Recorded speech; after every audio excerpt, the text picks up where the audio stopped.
Donc nous allons voir ce matin entrer dans une dimension plus profonde de sa présence. Nous verrons ça sur 2 dimanches, je pense. Et on va vraiment... je ne sais pas si vous avez déjà travaillé ce sujet-là. C'est un sujet favori de Bénigne. Hein, la présence de Dieu et la puissance de Dieu. Puissance ou onction, c'est la même chose. Hein. Donc, alors quelquefois les termes s'intervertissent. J'essaierai de faire très attention. Hein. Nous allons appuyer donc cette étude sur Jérémie 29, versets 13 à 14. Jérémie 29, versets 13 à 14.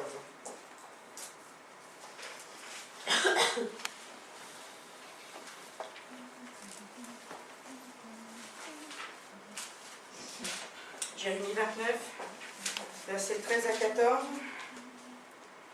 Vous me chercherez et vous me trouverez, car vous m'aurez recherché de tout votre cœur. Vous m'aurez recherché de tout votre cœur. Et c'est vraiment ce que nous allons partager ce matin. Vous m'aurez recherché de tout votre cœur. Alors, c'est vrai que c'est dans l'Ancien Testament, hein, ce verset, mais il est toujours valable dans le Nouveau Testament si nous le recherchons de tout notre cœur. Pour vous, quelle est l'expérience la plus incroyable que vous ayez jamais connue?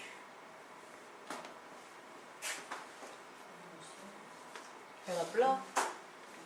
Hein? Il y en a plein. Toi, t'en as Ah oui, quelques-uns. l'expérience la plus extraordinaire. La plus incroyable que vous ayez jamais connue? C'est de donner notre vie. Oui, bah oui. C'est donner notre vie au Seigneur, bien sûr. Ça vrai. Autre chose. Non, donner sa vie au Seigneur. Mais quand on a donné à sa vie au Seigneur, qu'est-ce qui s'est passé en réalité? Qu'est-ce qui s'est passé? On a changé de nature. On a changé de monde. Hein. On a changé de royaume. On a changé de nationalité. On a changé de nationalité, ça c'est vrai. D'identité, oui, on est devenu des êtres célestes. Voilà. Et en fin de compte, qu'est-ce qui s'est passé? On était dans la présence de qui avant? Hein? De Satan, du monde. Hein? Et là, on est rentré dans la présence de Dieu. On est rentré dans la présence de Dieu. Et c'est ça, en fin de compte, on ne s'en est pas aperçu. Nous, on a donné notre vie au Seigneur et tout. On n'a pas réellement eu conscience de ce qui s'était passé. Mais ce dont on avait vraiment conscience, c'est qu'on était une nouvelle créature, qu'on était né nouveau.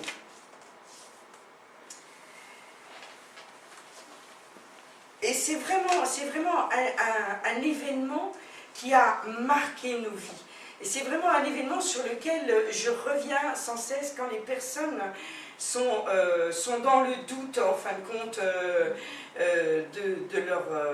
de leur identité, justement, sont dans la confusion, sont dans ils ne savent pas réellement les choses et tout. Je sais bien qu'il y a des personnes qui n'ont pas d'enseignement, mais ça, c'est le point de départ. Dans le passé, j'ai fait confiance aux personnes quand ils m'ont dit « Oui, je crois en le Seigneur ». En réalité, c'est pas suffisant. Aujourd'hui, on sait que c'est pas suffisant. C'est pas. Moi aussi, je croyais en Dieu avant. Hein, je croyais en Dieu. Oui, je croyais que Jésus était le Fils de Dieu. Oui, je croyais ça avant. Mais ce qui est important, c'est vraiment que l'on ait donné sa vie au Seigneur. C'est vraiment capital. Et ça peut paraître un petit peu, je dirais. Ça peut paraître, on peut avoir l'impression de s'immiscer en fin de compte dans la vie des gens, de lui dire est-ce que vraiment tu as donné ta vie au Seigneur? Évidemment, il faut un petit peu y mettre les formes, mais c'est pour ça que c'est si important, je trouve, que quand vous rencontrez une nouvelle personne, vous lui demandiez comment elle a rencontré Jésus. C'est très important parce que là, vous voyez en fin de compte si la personne a réellement donné sa vie. Hein. C'est un événement marquant. Et rien n'est n'est comparable vraiment aux instants que nous passons dans la présence de Dieu. C'est vraiment ce qu'on doit rechercher. Si vous gardez bien en tête ce verset de Jérémie, vous me chercherez et vous me trouverez. Il y a le mot chercher, hein, chercher. On a besoin de chercher Dieu. Mais moi j'ai cherché Dieu, je l'ai trouvé quand j'ai donné ma vie. Non, si tu t'arrêtes là, tu ne vas pas aller plus loin. Hein. Tu as juste franchi une porte. Mais c'est comme si, en fin de compte, vous savez, dans ces royaumes où il y a des enceintes, hein, il y a des murs d'enceinte, des remparts, je cherchais. Et il y a une porte, et en fin de compte, on est arrivé là, et on dit, oh super, le Seigneur est fantastique, et tout, les portes sont ouvertes. Et puis là, on a franchi la porte, puis on reste là. Oh, c'est beau, c'est beau, c'est beau, et puis c'est tout. On ne va pas plus loin. C'est pas comme ça qu'on rentrera. Eh bien, dans la ville, qu'on verra tout ce qu'il y a dans la ville, toutes les beautés, qu'on rentrera dans le palais, et nous savons quel palais Dieu habite. Donc, rien n'est comparable aux instants que nous passons dans la présence de Dieu. Et surtout, quand son onction nous touche. Et c'est vraiment ça que nous devons rechercher. Vous aussi, vous avez donné votre vie à Jésus, vous êtes sûr de ça. Eh bien, c'est la présence de Dieu est à côté de vous. Même si vous ne la sentez pas, même si vous ne la voyez pas, même si vous vous pouvez pas la toucher, mais en réalité, cette présence, elle est là, elle est là. Mais ce que nous devons rechercher, c'est beaucoup plus que nous devons rechercher, c'est ce qu'ont recherché les apôtres à la Pentecôte, c'est la puissance de Dieu, c'est l'onction de Dieu. Et c'est vraiment quelque chose de particulier. C'est un moment indescriptible, c'est un moment inestimable, mais ça devrait être quelque chose de courant. On a toujours l'impression que ça c'est réservé à certaines personnes, que c'est réservé à certains moments. Non, c'est quelque chose qu'on doit rechercher avec intensité. Et cette chose, en fin de compte, pour rien au monde, vous ne voudriez vous ne voudriez passer un autre moment. En fin de compte, ça va devenir quelque chose après lequel vous allez vraiment courir. Tout va devenir, tout à côté dans le monde va devenir fade. C'est quelque chose que vous allez rechercher avec intensité. Qu'est-ce qui amène en fin de compte, qu'est-ce qui amène la présence au milieu de nous? La présence de Dieu. Qu'est-ce qui amène? Ça peut être une louange, ça peut être une adoration, ça peut être parce qu'on a les mains levées, c'est parce que nous sommes en prière, hein? Ça peut être une certaine clameur, ça peut être beaucoup de choses en fin de compte. Mais est-ce que c'est réellement ça qui amène la présence de Dieu? Non. C'est lui qui se manifeste quand il. Pour nous qui la l'avons. foi. Oui et non. Oui et non. Oui et non. Vous allez le voir. Des fois, il suffit d'être touché de compassion par quelqu'un et pof, on sent la présence descendre sur soi. Oui, c'est vrai. Mais à la base, si tu es ému de compassion, c'est que quelque chose s'est déjà passé en réalité. Parce qu'en fin de compte, la présence de Dieu, rien de ce que nous faisons, en fin de compte, peut contraindre Dieu à vraiment se manifester. Il est toujours là, le Saint-Esprit. Voilà. Il est toujours là, la présence de Dieu est toujours là, mais pour qu'on ressente, aussi, pour l'avoir voilà c'est ça, pour qu'on ressente en réalité, quand tu ressens l'onction, s'il vous plaît, pour qu'on ressente vraiment la présence de Dieu de manière intense, en réalité, c'est pas ce que nous allons faire qui va faire que Dieu va se manifester. C'est vrai que sa présence, elle vient quand nous louons, quand nous l'adorons, quand nous sommes en prière et tout. Mais en réalité, Dieu nous aime et c'est pour ça qu'il vient nous voir.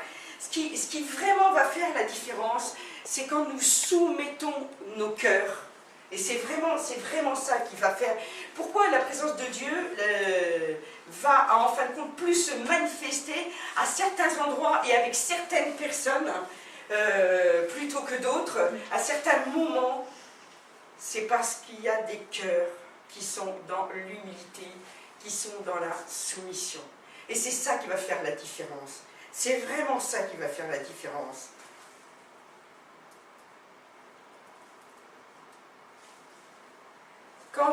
C'est pour ça que la plupart du temps, il y a des chants qui parlent justement de Jésus, mon sauveur, merveilleux et tout ça. Il y a des chants qui en fin de compte, vont faire qu'on va être plus... notre cœur va vraiment se soumettre à lui. On va prendre conscience de ce qu'il a fait pour nous et tout. Et on a besoin de se remémorer. Les Juifs, dans l'Ancien Testament, ils avaient, chaque année, ils lisaient toutes les bénédictions, toutes les malédictions. Ils faisaient la liste. C'était si important. Et de père en fils et tout ça, de génération en génération, ils témoignaient de ce que Dieu avait fait. Parce que certains n'avaient pas vu en réalité ce que Dieu avait fait. Mais ça, c'est très important. Vous avez qu'à remarquer. Je vois mercredi dernier, Dominique a commencé à témoigner de certaines choses que Dieu a fait dans sa vie. Et le témoignage a fait que les gens, tout d'un coup, ont pris conscience que Dieu agissait, que Dieu faisait des choses. Et donc, ils ont vu que, en fin de compte, Dieu n'était pas simplement, il y a une des dames justement qui disait, moi je peux pas croire, j'ai été élevée dans le catholicisme, je peux pas croire parce que je ne connais qu'un Dieu qui punit. Donc je dis, oh là là, nous te comprenons parfaitement. Non, Dieu nous aime et Dieu se manifeste. Et quand nous parlons en réalité, quand nous parlons de ce qu'il a fait dans nos vies, eh bien, les personnes, justement, commencent à réaliser que Dieu est vraiment quelqu'un, qu'il existe vraiment, que ce n'est pas une idée, une philosophie, quelque chose de... non, c'est quelque chose de tangible, du coup, c'est quelque chose de tangible. Et quand on chante des chants, justement, et on se remémore ça, oui, Dieu merveilleux, tu m'as sauvé, tu as donné ta vie pour moi et tout, ça nous, comment... On se remémore ce qui s'est passé, et on se remémore ce qui s'est passé. C'est pour ça que j'aime bien voir et revoir, même si l'émotion est à son comble, c'est le film de la Passion, parce que oui, voilà, il l'a fait pour moi, il a vécu ça, il l'a vécu, il a réellement vécu ce truc-là. Et là, même si ça touche notre émotionnel, moi je le vis complètement en me disant, ça, il a souffert tout ça, pour que moi je vive. Wow! Et en fin de compte, c'est pour ça que si les chants nous permettent aussi de rentrer, évidemment, de prendre conscience qu'on n'est qu'une créature et qu'il est le Créateur, qu'il nous a fait, quoi. Et que si nous on respire, ben c'est parce qu'il veut bien que nous respirions. Et c'est vraiment ça. Mais est-ce qu'on devrait seulement avoir que des chants qui vont nous le remémorer? Non. Ça doit être quelque chose de constant. Et ça, on ne nous a pas appris. On ne nous a pas appris à rentrer dans cette dimension. Dans cette dimension de sa présence continuelle, qu'il est vraiment présent continuellement. Et c'est une attitude, en fin de compte, de soumission totale. Malheureusement, dans l'Église, moi la première, on était tous en train de critiquer, dire t'as vu comment il chante, ah ben moi je ne chante pas comme ça, ah ben t'as vu comment l'enseigne, ah ben moi je ne ferai pas ça, et puis t'as vu, oh là là là là. On a une attitude d'insoumission. C'est quoi? C'est de la rébellion, c'est de l'orgueil. Il faut appeler un chat un chat. Et en réalité, qui est-ce qu'on critique? On critique des hommes et des femmes de Dieu qui essayent de le servir. Ils le servent comme ils peuvent, comme ils ont appris. Ils ont fait des erreurs, ils en feront encore. Hein? Mais au moins, ils font. Bon, je ne dis pas qu'il faut faire mal, au contraire, il faut tendre vers l'excellence. Bien sûr, il faut tendre vers l'excellence. Mais l'important, c'est vraiment, vraiment d'avoir cette attitude de serviteur. Hein. Jésus lui-même, waouh, waouh, waouh. Jésus lui-même, il est venu pour nous servir, il est venu pour... il est vraiment venu dans une attitude de serviteur. Et nous, on est là, en pérore et tout. Waouh, on a besoin vraiment de changer. On a besoin de... L'adoration, c'est la porte d'entrée qui nous amène plus dans la présence de Dieu. Ça, c'est vrai, ça, c'est vrai. Hein, ça, on ne peut pas dire le contraire. Mais c'est juste une porte d'entrée. En réalité, l'adoration, c'est pas seulement les chants. Ah, on a vu ça, hein, c'est pas seulement les chants. L'adorer, je l'adore. Tiens, je l'adore quand je viins mettre mes offrandes. C'est une adoration. Je l'adore quand je fais attention à comment je parle à mon conjoint, à mes enfants, quand je travaille, je l'adore. Si je fais tout dans l'excellence et si je fais tout comme il est dit dans la parole, faites tout comme pour le Seigneur. Hein? Et là, en fin de compte, wow, hein? Mais c'est vrai que le dimanche matin, c'est quand même un moment très particulier. Et c'est pour ça qu'il est si important d'être fidèle le dimanche matin. Et il est si important qu'on arrive à nous-mêmes à entrer dans une autre dimension du dimanche matin. Et c'est pour ça que Loïc et moi, on a décidé de venir à 9 h pour vraiment entrer dans une autre dimension, de préparer en fin de compte ce moment. Parce qu'on sait très très bien, surtout quand, enfin, je me souviens, avec les enfants en bas âge et tout, c'était un peu la course, on secouait tout le monde et tout ça, c'était l'horreur et on finissait par enguirlander les enfants, allez, tiens, monte dans la voiture, tiens, on part encore près, puis dans la voiture, un bon jeu à disposition pour aller louer Dieu, adorer Dieu et rentrer dans sa présence, hein, c'était pas ça, hein. Mais non, c'est vrai qu'il faut vraiment que le dimanche matin devienne un moment, mais le plus beau moment de la semaine, quasiment le plus beau moment de la semaine, où on ne va pas recharger nos batteries, mais justement un moment où on va se décharger devant lui, hein, un moment où on va rendre toute la semaine et dire « Seigneur, quelle merveilleuse semaine j'ai passée dans ta présence !» Et c'est là où justement l'adoration nous conduit dans un lieu saint où il ne peut y avoir de distraction. On a besoin de rentrer dans cette dimension que quand on va au culte le dimanche matin, il ne faut pas se laisser distraire par celui qui bouge et tout. Et il faut éviter nous-mêmes d'être une personne qui va distraire les autres. Mais c'est là où vous allez vraiment entrer dans un moment. Mais ce n'est pas seulement pour le dimanche matin, hein, mais c'est encore plus ce moment-là. C'est encore plus ce moment-là. Ça doit voilà. Si vous vivez ce dimanche matin comme un moment où vous êtes dans le lieu saint, alors là vous allez prendre une autre dimension dans votre louange, dans votre adoration. Vous allez prendre une autre c'est difficile à expliquer, mais ça va être un moment où vous allez rechercher avec délice.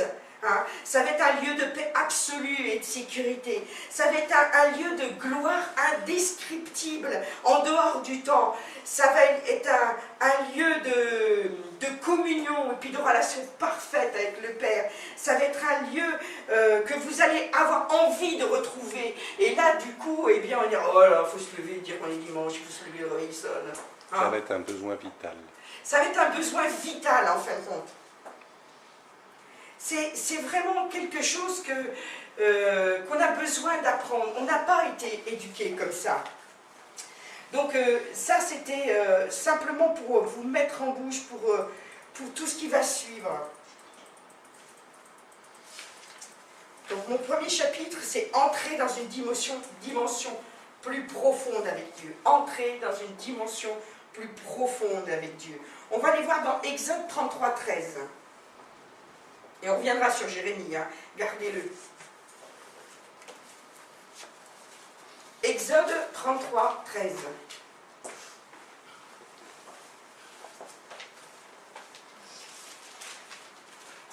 C'est Moïse Exode 33, 13, Moïse qui parle. Hein. Maintenant, je t'en prie, si j'ai trouvé grâce à tes yeux, fais-moi connaître tes voies, alors je te connaîtrai et je trouverai ainsi grâce à tes yeux. Regarde, cette nation est ton peuple. Moïse avait le cœur qui soupirait après Dieu. Moïse qui a été élevé dans la maison de Pharaon, qui n'a pas été éduqué justement selon les lois de Dieu, hein. Si dans sa tendre enfance, parce qu'il était avec sa mère et tout ça, c'était sa nourrice. Ah oui. Donc il a eu tout petit jusqu'à son sevrage. Alors un enfant à l'époque était sevré très très tard, hein. Ça pouvait même atteindre 3 ans. Hein. C'était pas, donc il est resté avec sa mère quand même assez longtemps. Mais là, Moïse, en fin de compte, avait vraiment reçu complètement son appel. Nous sommes tous appelés, donc ça nous concerne. Ça nous concerne. On n'est pas des Moïse, mais si on est des Moïse. On est des Moïse. Hein? Aujourd'hui, on est des Moïse. Toute personne est un Moïse. Pourquoi elle est un Moïse? Parce qu'elle est appelée à conduire les autres dans ce royaume. Donc on est tous des Moïse. Hein, c'est la principale mission de Moïse, c'est de faire sortir de l'esclavage. Hein. Moïse était un type de Jésus, de sortir de l'esclavage, de complètement la... Hein? L'Égypte. Oui, de l'Égypte, du monde aussi, sortir du monde pour aller dans Canaan, le pays promis où il y a vraiment des délices, hein, il y a du lait et du miel. Mais ce n'est pas seulement d'entrer dans Canaan qui est important. Pour nous, entrer en Canaan, c'est quoi? C'est la nouvelle naissance. On va traverser, on va rentrer dans le pays de Canaan, mais là, ça commence, parce que si vous lisez bien, justement, l'Ancien Testament nous montre un type de notre vie, de notre nouvelle naissance. Hein. Ça nous montre, donc, entrer en Canaan, eh bien, il y avait beaucoup de géants, il y avait des personnes qui étaient là, qui ont combattu, ils ont eu énormément de combats avant de prendre possession du pays de Canaan. Hein.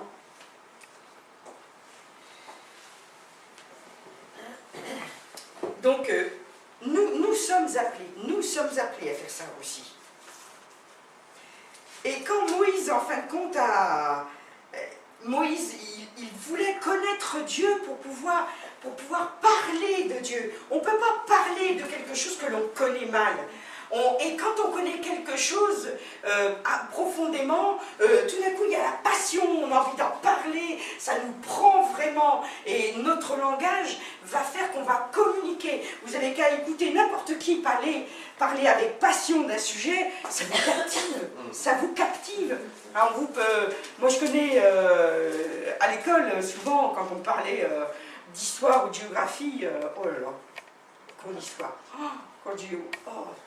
la barbe. J'ai connu une personne, un prof, qui faisait histoire géo-français. Elle me parlait de l'histoire. J'étais là, c'était un livre ouvert. Parce qu'elle avait la passion de l'enseignement, mais elle avait la passion surtout de l'histoire. Et du coup, elle en faisait quelque chose de vivant, quoi. C'était plus quelque chose de mort. Et si nous connaissons un Dieu vivant, du coup, on va transmettre un Dieu vivant. Si nous connaissons sa présence, si nous vivons sa présence 24 heures sur 24, eh bien, même la nuit, on aura quelque chose qu'on va communiquer, en fin de compte, qu'on va réellement communiquer. Et Moïse, il dit, maintenant, je t'en prie, si j'ai trouvé grâce à tes yeux. Nous n'avons pas à se poser cette question. Nous avons trouvé grâce aux yeux de Dieu. Merci Seigneur, par l'Esprit de Dieu. Fais-moi connaître tes voies, alors je te connaîtrai et je trouverai ainsi grâce à tes yeux. Il lui demande, fais-moi connaître tes voies. Et ça, par contre, on peut toujours demander à Dieu, fais-moi connaître tes voies. C'est vrai que ces voies sont dans la parole de Dieu. Ok, ces voies sont dans la parole de Dieu. Mais néanmoins, on ne sait pas toujours comment appliquer ces voies dans notre vie.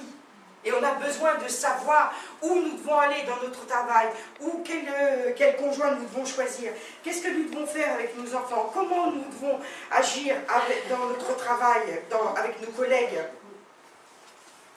Fais-moi connaître tes voies. Quand Moïse dit ça, fais-moi connaître tes voies, je veux connaître tes pensées, je veux connaître ta volonté, je veux connaître toutes les facettes de ton caractère, je veux savoir qui tu es. Qui tu es. Et si nous connaissons bien Dieu, nous pourrons vraiment agir selon sa volonté. En réalité, qu'est-ce que demandait Moïse? Il dit, et on le voit plus tard, il dit, fais-moi voir ta gloire. Fais-moi voir ta gloire.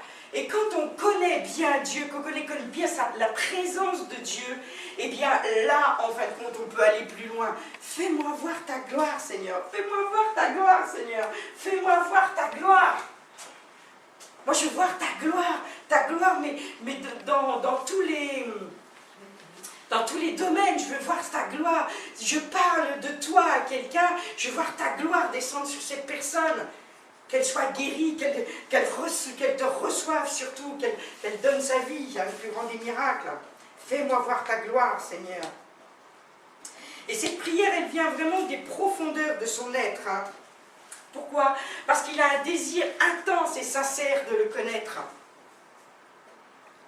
On doit vraiment être des Moïse. On ne doit pas être comme à l'époque ceux qui étaient dans le peuple. Ils n'avaient pas la communion avec Dieu. Seul Moïse avait la communion avec Dieu. Nous, on a besoin de rentrer dans cette communion. Et ce n'était pas simplement, Moïse n'a pas simplement invoqué Dieu, il n'a pas simplement dit oh Seigneur, hein, viens ici, viens dans notre présence, hein, montre-toi Jésus. Non, hein. Non, il ne voulait pas simplement recevoir, parce que souvent, nous, on vient devant Dieu, mais c'est pour avoir des bénédictions, c'est pour avoir des bienfaits et tout. Non, c'est vraiment rechercher Dieu. On a besoin de rentrer dans cette dimension du plus profond de notre être, en fin de compte. On va rechercher Dieu. On va vraiment lui demander une seule chose. Seigneur, je veux te contempler. Je veux voir ta gloire. Je veux voir ta gloire. Et c'est exactement ce qui s'est passé. Hein. Si on regarde un peu plus bas dans Exode 34, versets 29-30,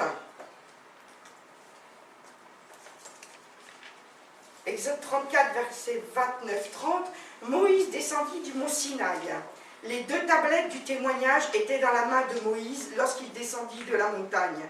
Moïse ne savait pas que la peau de son visage s'était mise à rayonner lorsqu'il avait parlé avec lui. Aaron et tous les Israélites regardèrent Moïse, la peau de son visage rayonnait et ils avaient peur de s'approcher de lui. Le visage de Moïse resplendissait de la gloire de Dieu. Qu'est-ce qui resplendit sur notre visage? C'est pas toujours la gloire. C'est pas toujours la gloire, non. On a besoin de rentrer dans cette dimension. C'est la gloire de Dieu qui va vraiment rayonner sur notre visage. C'est quelque chose qui... Et vous avez vu ce qu'ils disent après, hein, dans le 2e verset. La peau de son visage rayonnait et ils avaient peur de s'approcher de lui. Ils avaient peur de s'approcher de lui.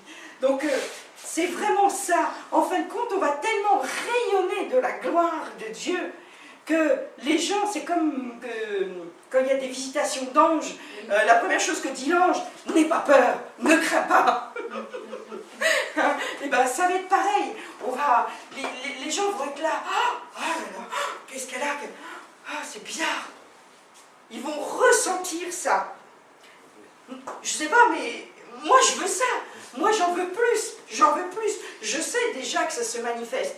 Mais je veux que ça se manifeste en permanence. En permanence. Quelque chose qui va vraiment être quelque chose que les gens, ça va les interloquer. Je veux que quand je suis quelque part, je recherche à ce que comment je puisse toucher des personnes, à ce que je puisse témoigner de Jésus. C'est vraiment quelque chose, un feu dévorant qui va me prendre sans cesse.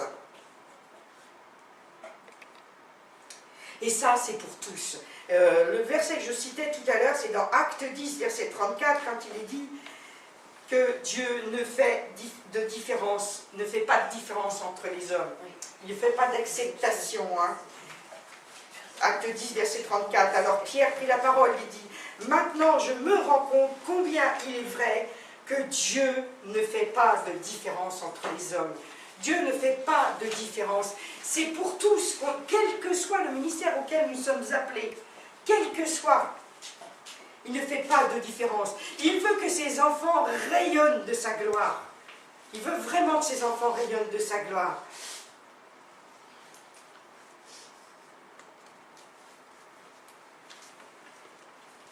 Et la révélation de sa puissance, elle est disponible pour tous.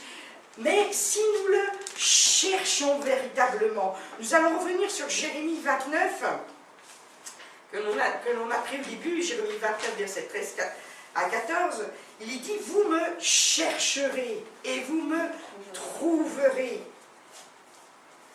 On peut connaître une dimension plus profonde de sa présence si on est prêt à en payer le prix. C'est sûr. Vous me chercherez et vous me trouverez. La clé, en réalité, la clé réellement de sa présence, c'est la prière et la communion avec lui. Une prière continuelle, une prière qui va vous prendre vraiment tout le temps. Votre esprit va être dans une prière continuelle. Mais néanmoins, il y a des moments où vous devez le rechercher encore avec plus d'intensité.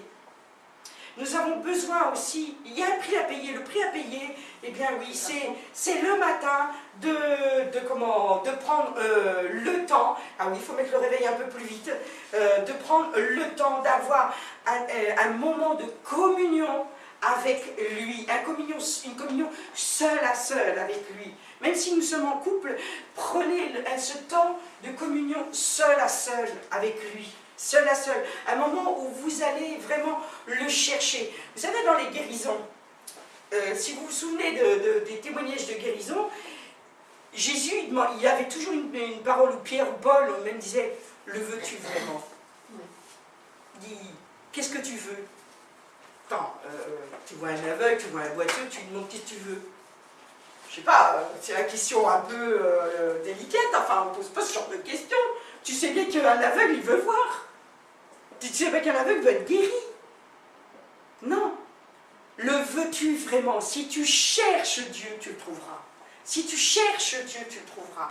Et plus vous passerez ce temps de communion intense, où vous allez rechercher Dieu, il se laissera trouver par vous. Si vous ne le recherchez pas, il ne se laissera pas trouver. Dieu a besoin que nous allions vers lui. Oh oui, évidemment, il va se manifester à certains moments. Mais là, ce dont je vous parle, c'est d'une relation intense, de quelque chose qui va vous emmener beaucoup plus loin. Une intimité profonde, pas une intimité simplement des moments où j'ai des petits temps comme ça. Là où il y aura une abondance de prière, en fin de compte, il y aura forcément une abondance de la présence de Dieu. Et là où il y aura une abondance de la présence de Dieu, il y aura une abondance de prière. Moi, quand on fait la louange, quand Loïc mène la louange, quand il choisit ses chants et tout ça, eh bien, s'il vous emmène dans la présence de Dieu, ça suscitera encore plus de prières pour vous. Et inversement, plus vous privez, plus vous arriverez le dimanche matin avec la présence de Dieu. Vous arriverez avec. Vous comprenez ça? Vous me chercherez, vous me trouverez, car vous m'aurez recherché de tout votre cœur. il y a une petite chose là, vous m'aurez recherché de tout votre cœur. C'est pas de me dire, bon alors maintenant il faut que je fasse une demi-heure tous les matins, alors je mets mon réveil, nanana. Non, c'est pas du tout ça. C'est un moment où vous allez le rechercher avec intensité, de tout votre cœur. Si nous le recherchons de tout notre cœur, eh bien là, nous allons vraiment le trouver profondément. Ah, c'est trop loin.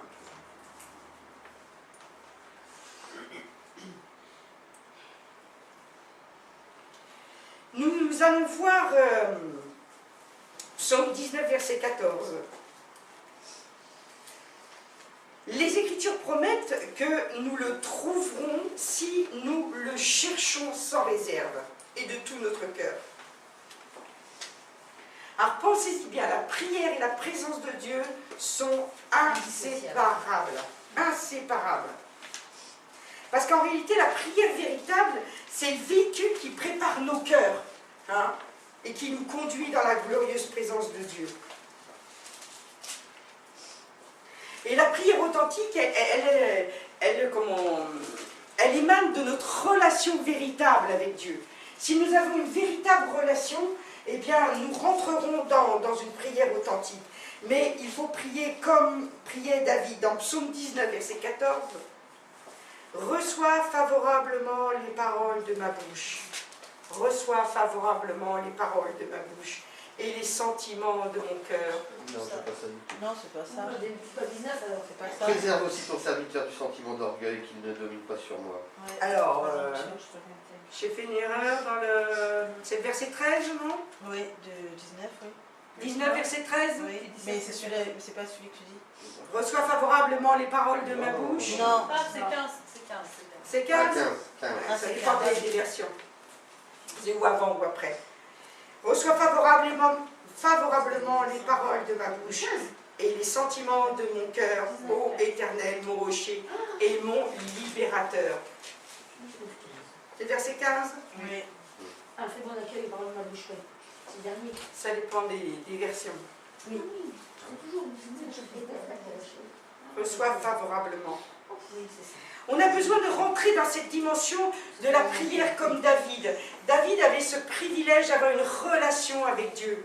En plus, nous nous appelons le tabernacle de David, alors je crois que c'est vraiment quelque chose qui nous parle, hein, d'être vraiment de vrais adorateurs. Mais David, en fin de compte, quand il se présente devant Dieu, il n'y va pas avec toute son arrogance. Hein, il dit je te parle, Seigneur, reçois favorablement ce que je vais te dire.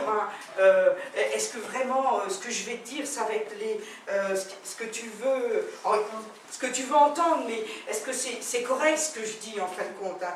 Il y va avec beaucoup de révérence. Hein, et ses sentiments aussi, il dit les sentiments, voilà. Hein. Mais quand la gloire de Dieu nous touche, il n'y a pas de mots pour la décrire. Hein. En fin de compte, c'est quand la gloire nous touche, tout ce qu'il y a autour, ça disparaît. Ça disparaît.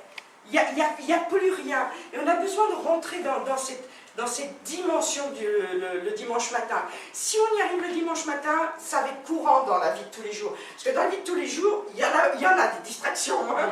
Il y en a des distractions. Donc, si le dimanche matin, on arrive à rentrer dans cette dimension de la louange et de l'adoration, de la présence de Dieu, où plus rien n'existe, eh bien là, vraiment, on pourra l'appliquer dans la semaine. Avons-nous faim vraiment de la présence de Dieu? Oui. Hein? Amen. Avons-nous faim? Désirons vraiment ardemment le connaître? Oui. Amen. Oui.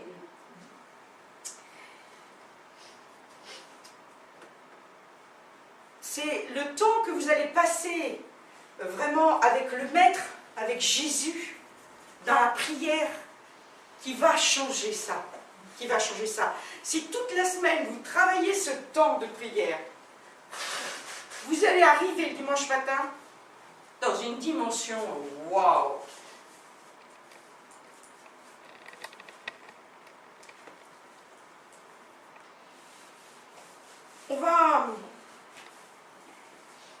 Je ne sais pas si j'arrive bien à faire passer ce message, parce qu'il me semble tellement, tellement important de rentrer dans cette dimension vraiment où on va voir Jésus tel qu'il est, simplement pour le connaître.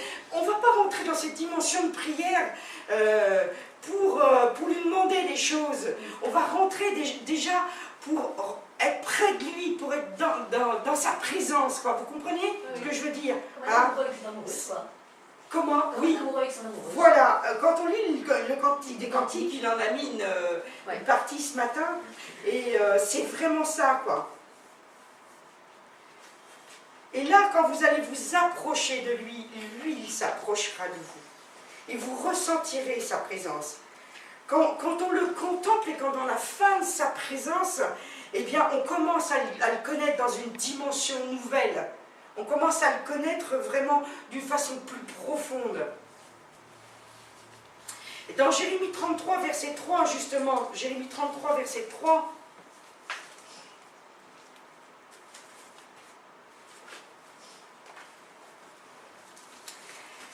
Dieu parle à Jérémie et lui dit, invoque-moi, Jérémie 33, verset 3, invoque-moi et je te répondrai. Je t'annoncerai de grandes choses, des choses cachées que tu ne connais pas. Invoque-moi et je te répondrai. Si nous n'invoquons pas le Seigneur, invoquer, ça veut dire quoi, invoquer, hein? Comment? Oui, l'appeler. Hein? C'est vraiment aller vers lui. Aller vers lui. Dans ce verset, il y a trois choses. Trois choses. Là, comment? Qu'est-ce qui se passe en réalité quand nous l'invoquons? Quels sont les résultats, hein, quand nous l'invoquons en réalité? C'est que je te répondrai. Il y a vraiment une révélation de la présence de Dieu. Une révélation. Nous, on a pris des habitudes. Bon, allez, je vais faire un petit temps de prière et tout. Bon, alors Seigneur, merci Seigneur pour ci, merci Seigneur pour ça. Bon, alors, faut pas que je te demande ça, Seigneur, tu voilà. Hein, je te présente celle-ci, voilà. Et on est on est dans un monologue, en fin de compte.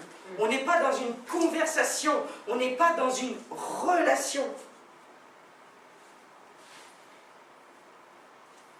Si nous l'invoquerons, vraiment, il nous répondra. Il y aura une révélation de Dieu.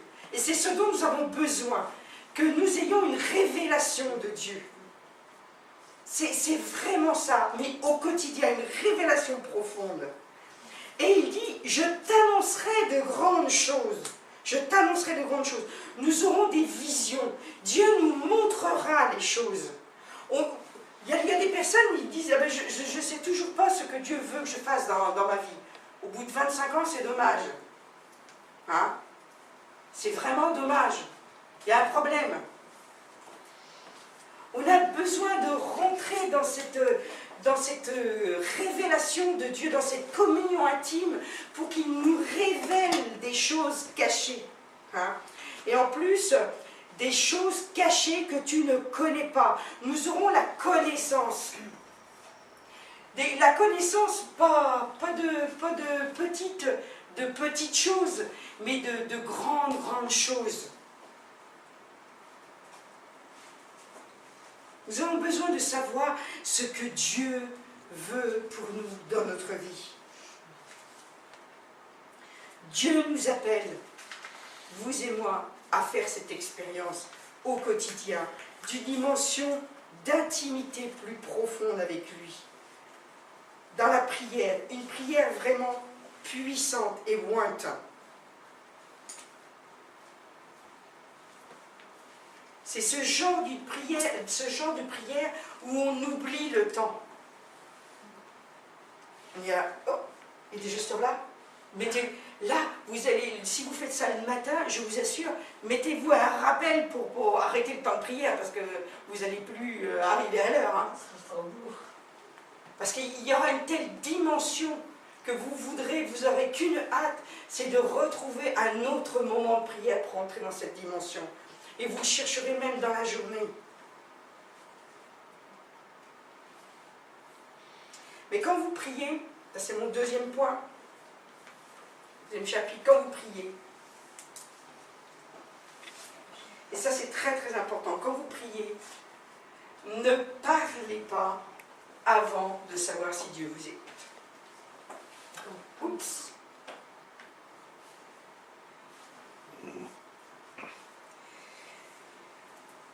Beaucoup de croyants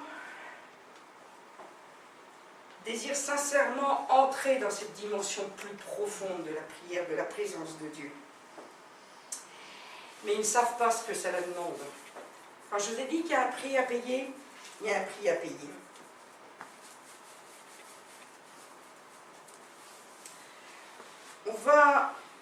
Il y a 7 clés essentielles. Je ne vais pas vous les expliquer toutes ce matin, ça serait beaucoup trop long. Nous allons voir la première clé,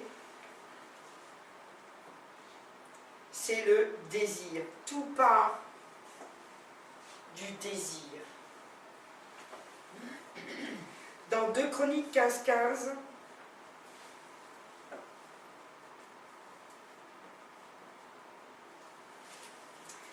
Chroniques 15-15,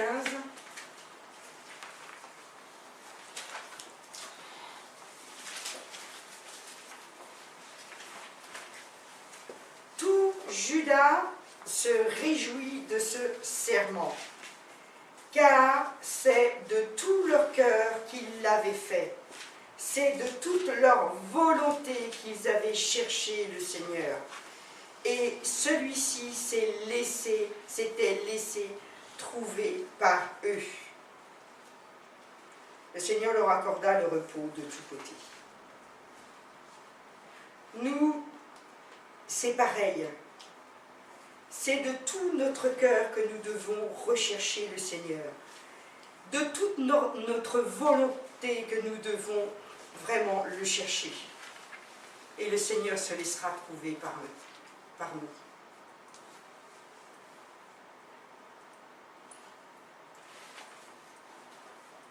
Le désir d'entrer dans sa communion, dans sa présence, va faire que on va vraiment être complètement ouvert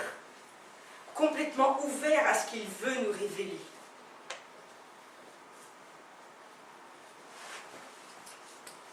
Dieu se laissera trouver par des cœurs, on a dit tout à l'heure, par des cœurs soumis, des cœurs obéissants. Et là, c'est une soumission de désirer passer du temps avec lui. C'est forcément une soumission. Parce que notre chair, elle dirait une demi-heure de sommeil en plus, hein, ça serait sympa. Hein. On a besoin de rentrer dans cette dimension, d'avoir un désir intense et un désir quotidien. Néanmoins, nous devons savoir justement, si quand nous rentrons dans sa présence, nous devons savoir s'il est bien là à nous écouter.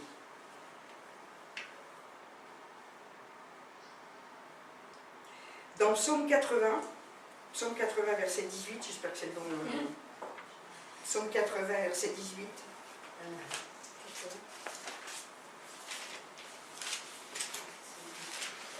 Psaume 80, verset 18. Nous ne nous déroberons plus à toi. 19. Je pense que quand je lis, c'est toujours dans la NBS, mais je regarde sur plusieurs versions et à la finale, je ne fais pas toujours attention au numéro après. On n'a pas eu le numéro? Non, il y a une petite différence, surtout dans les psaumes. Nous ne nous déroberons plus à toi, fais-nous revivre et nous invoquerons ton nom. Il ne faut plus se dérober à la présence de Dieu. Il faut la rechercher avec intensité. Il faut vraiment la rechercher. Je ne trouve pas de mots plus... c'est quelque chose qui doit être viscéral, quoi. Rechercher la présence de Dieu.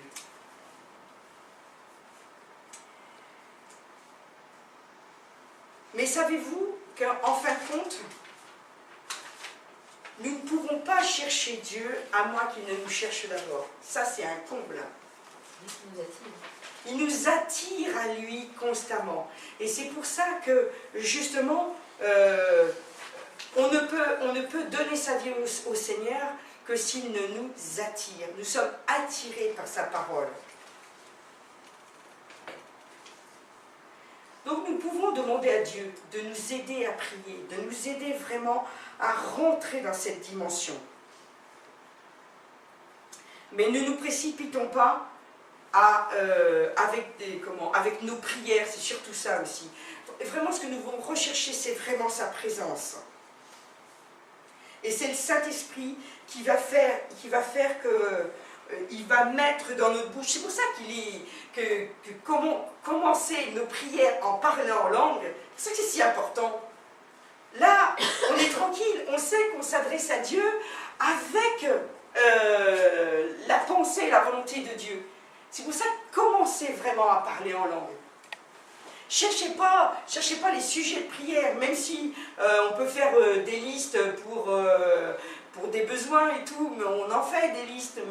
Mais ce que vous devez chercher en tout premier lieu, c'est le matin, je ne viens pas avec ma liste de demandes. Hein. Le matin, je viens rechercher, Seigneur, montre-moi, comme Jésus demandait ça à son Père, montre-moi ce que je dois faire aujourd'hui. Montre-moi. C'est pas, bon Seigneur, aujourd'hui tu me fais rencontrer quelqu'un. Non, montre-moi quelle personne je vais rencontrer et ce que je vais lui dire. Montre-moi. Vous aurez de plus en plus, si vous faites ça, vous aurez de plus en plus de visions, de révélations. Vous allez voir j'ai lu plein de témoignages dernièrement où justement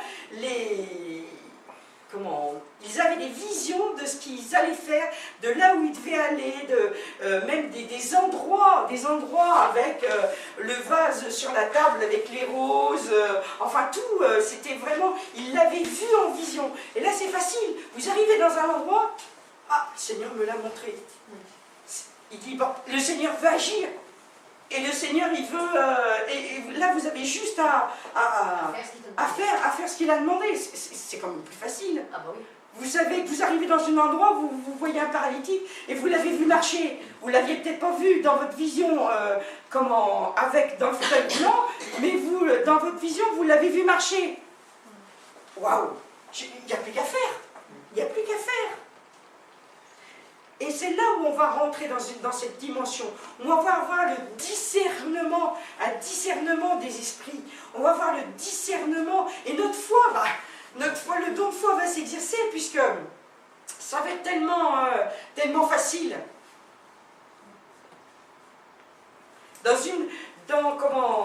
Quand Dieu veut opérer des miracles, il utilise plusieurs dons. Mais si ces dons, nous ne savons pas les exercer, hein, comment on va pouvoir agir? En réalité, quand on a besoin soit d'imposer les mains pour que les malades soient guéris, le don de foi est forcément actif. Si vous n'avez pas la foi, vous ne pouvez pas prier pour cette personne. Le don de foi va opérer. Et il y aura le don de guérison qui va opérer. Et s'il y a besoin qu'un membre rallonge, là c'est le don d'opérer des miracles. Hein, vous savez que le don d'opérer des miracles, c'est pour tout ce qui n'est pas naturel.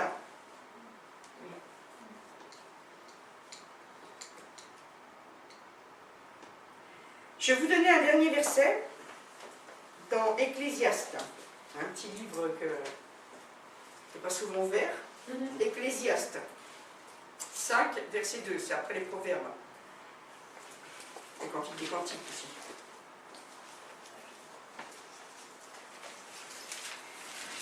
Ecclésiaste 5, verset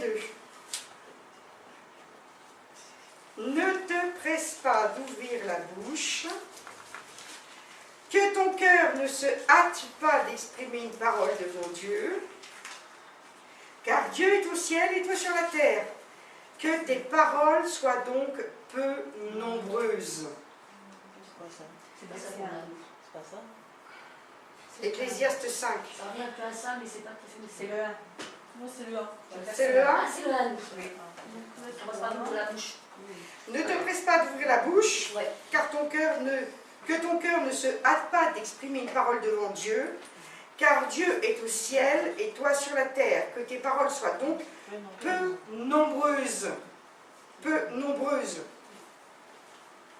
Vous savez que ce n'est pas la quantité de paroles qui fait que la prière est exaucée. Non. Hein? C'est la prière faite selon le cœur de Dieu, par l'Esprit de Dieu qui est exaucée. C'est complètement différent. Ce n'est pas répéter sans cesse les mêmes prières qui va faire que ça va être exaucé. Pas du tout. Donc, ne priez pas sans savoir que Dieu vous écoute. C'est très important. Ou alors parler en langue, c'est ça. Parler en langue, on est tranquille. Mais après, exprime-toi en français. Mais recherche premièrement la présence de Dieu quand tu veux prier. Premièrement. Et je vous assure que ça va changer tout. Ça va vraiment changer tout. C'est capital. Tu peux parler un peu. Non. Et puis à quoi servirait de dire des prières si Dieu n'est pas là à t'écouter? Hein? On sait bien que Dieu entend tout, que rien lui échappe. Ça c'est sûr, il connaît même tes pensées. Mais néanmoins, si tu veux vraiment avoir un temps de prière, c'est pas de faire 1 heure de prière qui est important. Si tu fais tous les matins, ne serait-ce que 10 minutes intenses de présence avec Dieu, c'est suffisant. Tous les matins. Tous les matins. Le fait de méditer la parole de Dieu, nous permet aussi d'entrer dans la présence de Dieu. Quel que soit en fin de compte ce que vous faites, mais ce qui est intense, c'est vraiment de comprendre que... Je prends toujours cet exemple de la louange. Quand j'étais jeune convertie dans les églises, quand j'arrivais, il me fallait au moins le 3e chant pour pouvoir entrer un peu dans la louange. Aujourd'hui, je n'ai même plus besoin d'un chant pour entrer dans la présence de Dieu, pour entrer dans la louange. Je pense à Dieu, pouf, clac, ça y est, je suis partie. Je suis au ciel. Donc, quel que soit, même si les gens chantent faux, même si la musique n'est pas bonne, même si le chant ne me plaît pas, moi, c'est ma relation avec Dieu. Et ça, c'est intense. Voilà vraiment ce que je voulais vous partager ce matin. Et ce que nous partagerons encore dimanche prochain.